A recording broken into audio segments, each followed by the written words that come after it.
Hi, welcome to another Food Lady video. I'm Dominique, and today we're making frittata in a nest, which I think is the perfect Saturday or Sunday brunch lunch meal, and especially this Sunday because it's Mother's Day. It's very easy, takes very few steps, and it's super delicious. Now, frittata is basically an Italian omelet or closer to a quiche without the crust. But today we're going to make it in a beautiful bed of vegetables. So here's what you're going to need. Oh, and first, if you hear a little bit of a hum, that is the sous vide machine preparing hamburgers for tonight's dinner. And that's going to be a next video.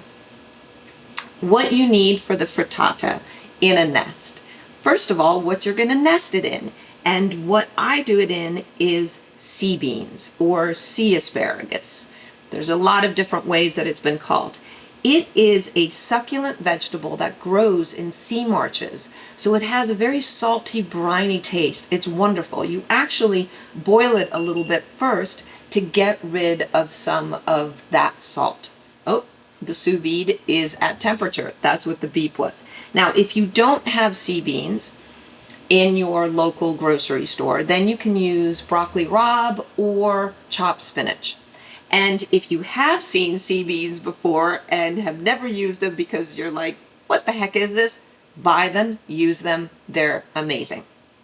Then you're going to want some sort of nice melty cheese. Here I have Gruyere. You can also use cheddar or Swiss. You're going to want a chopped onion, which I have already sauteed up. You can use red onion, Vidalia onion. You just want a sweeter onion. And then you're going to need your eggs. You want to use about an egg and a half per person that you're going to be serving. Preheat your oven to 350 degrees. And you also want to get a pot of hot water, a nice big pot, because you're going to use it to blanch the sea beans. If you're using broccoli rabe, you're also going to blanch that. If you're using spinach, you're just going to go right to the saute part. And the bigger the amount of water, the more it's going to pull salt out of the sea beans. So depending how salty or not you want them.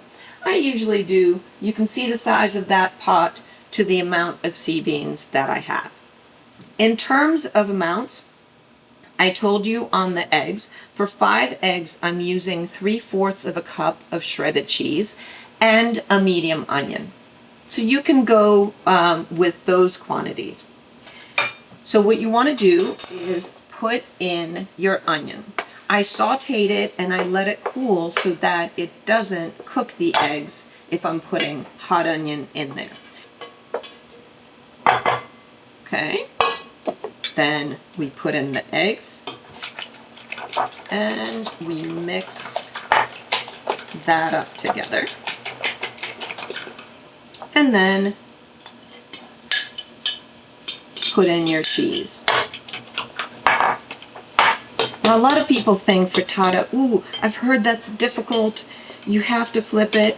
No, you don't have to flip it, and it's actually much better when you don't. And you'll see in this frittata, since it's going to live in that beautiful nest, there's a way to make it where you bake it, and it gives it a much creamier feel and taste to the frittata. Now we're going to go over to the stove and continue the next steps there. The next step is to cook the sea beans for 5 minutes. You're going to take the sea beans out, and I prefer to do it this way rather than running the water through them, dumping the water out that way, because I've been trying to get as much of the salt out. Now we're going to saute the sea beans in a little bit of olive oil. You're sauteing the sea beans not to cook them. That's already been done in the boiling phase. You're sauteing them to get a nice crisp. Okay, now it looks like I've got a nice crisp on the bottom of these, and I'm going to bring the heat down. And what I'm going to do is I'm going to flatten these out. And what I want to do is I want to bring more to the edge, because we're going to create a little nest for the eggs. Here we go. I pour in my frittata. Yum.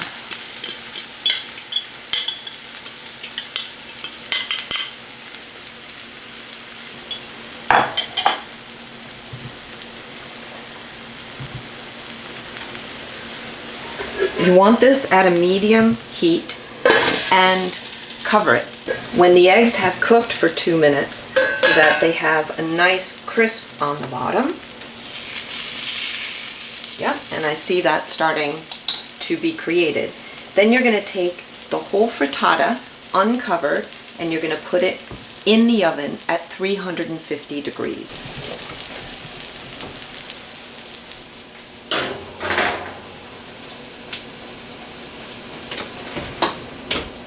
And you're going to let it bake until the top is firm. It takes somewhere between 4 to 7 minutes and you have to watch it. Regularly check your frittata and see if it's done. And the way that you can tell is how jiggly it is. See how that part is just way too jiggly? Then you know that that part of the egg is not cooked through and you keep it in a little bit longer. And you see how it's creating some air and it's getting fluffy in there. Now the frittata is ready. So you see how it's not jiggly at all, and when you touch it, it comes back like a sponge. So what I do, and this is the difficult bit, is I make sure that it's moving a little bit. Oh boy. You can serve it directly in the pan, but if I'm feeling lucky, I move it into just a beautiful dish. And there you have your frittata in a nest. As you can see, I did not put salt in the eggs because I've got cheese in there and that's got salt, and because I'm using the salty beans on the outside. And if you're not using the sea beans and you're using broccoli rabe or spinach, then make sure that when you're sauteing them, you salt to taste. So you can either serve it right away, ready to go, or what I'm going to do with this is I'm going to put it in the fridge, and it's Friday now, and wait until Sunday, and this will be the Mother's Day brunch yumminess, which we're going to make with avocado toasts. So here is your frittata in a nest, and you don't have to have it just for brunch. You can even have it as a great dinner.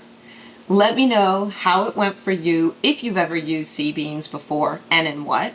And please subscribe, click the notification button so that you know when my new videos are coming. And buon appetito! Enjoy!